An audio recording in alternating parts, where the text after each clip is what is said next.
Perezida wa Leta Zunze Ubumwe za Amerika Donald Trump yongeye kuvuga ko mu gihe Iran itakurikiza ibikubiye mu byo Amerika yisaba ashobora kongera gusubukura ibitero bya gisirikare kuri iki gihugu. Ibi yabigarutseho kuwa kabiri Gicurasi 2026 mu kiganiro yagiranye n'abanyamakuru aho yabazwaga ibijyanye n'aho amasezerano bagomba kugirana na Iran ageze. Yagize ati, bambwiye ibigize amasezerano ndetse bagiye kubima mu buryo bwanditse neza.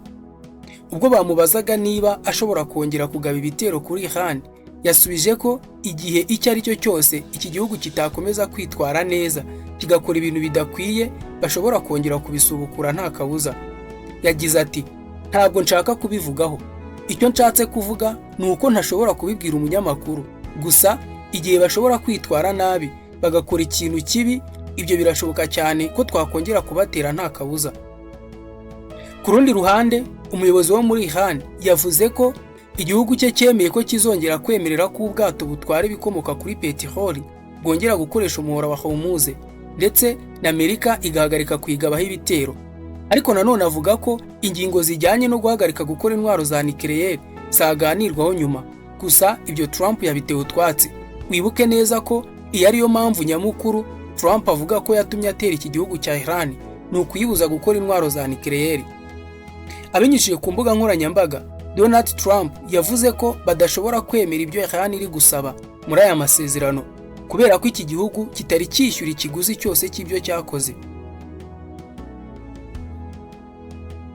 Iran ikomeje gufunga inzira ya Hormuz ifatwa nk'inkingi ya mwamba ku bijyanye n'ibikomoka kuri peteroli mu isi.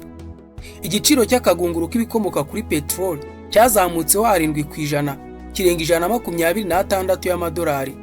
Bibu bwa mbere bibayeho kuva mu mwaka wa 2022 ubwo intambara y'Uburusiya na Ukraine yatangiraga kuba. Nubwo bimeze bityo ariko ku rundi ruhande, Donald Trump we yatangaje ko Amerika igiye gutangira kuyobora amato anyura mu muyoboro wa Hormuz. Mu gihe intambara ikomeje guhungabanya itangwa rya peteroli ku isi, igiciro cya lisansi muri Amerika cyazamutse kigera ku $4 kuri gallon.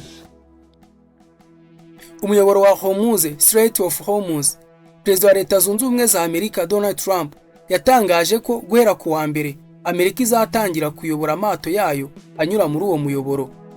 USA Central Command yavuze ko inkunga ya gisirikare izifashishwa cyane izaba igizwe n'amato arasa za missile, guided missile destroyers, indege zirenga 100 n'abasirikari bagera ku 15,000. Ariko kandi umwe mu bayobozi ba Amerika yavuze ko iki gikorwa atari uguherekeza amato gusa, escort mission.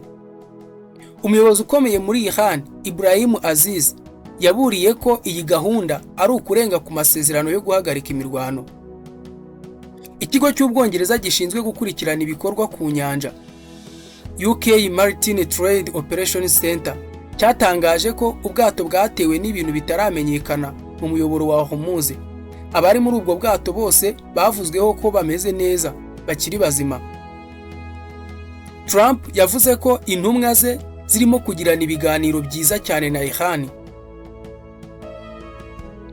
Minisiteri y'Ububanyi n'Amahanga ya Iran yavuze ko iri gusuzuma igisubizo Amerika yahaye icyifuzo cy'amahoro Iran yari iherutse gutanga.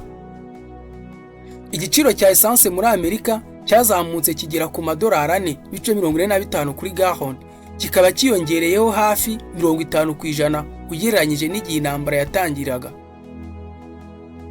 Impuguke zivuga ko umugambi wa Amerika wo kuyobora amato muri uwo muyoboro wa Hormuz ugifite ibibazo byinshi ku buryo uzashyirwa mu bikorwa. USA Central Command yavuze ko ibikorwa byayo bizifashisha amato arasa missile, indege zirenga 100 zo mu kirere ndetse n'amato yo mu nyanja, ndetse n'ibikoresho by'ikoranabuhanga bidakenera umuntu, drones. Ariko kandi ntihasobanuwe neza uko ibyo byose bizakoreshwa mu kurinda cyangwa se kuyobora amato.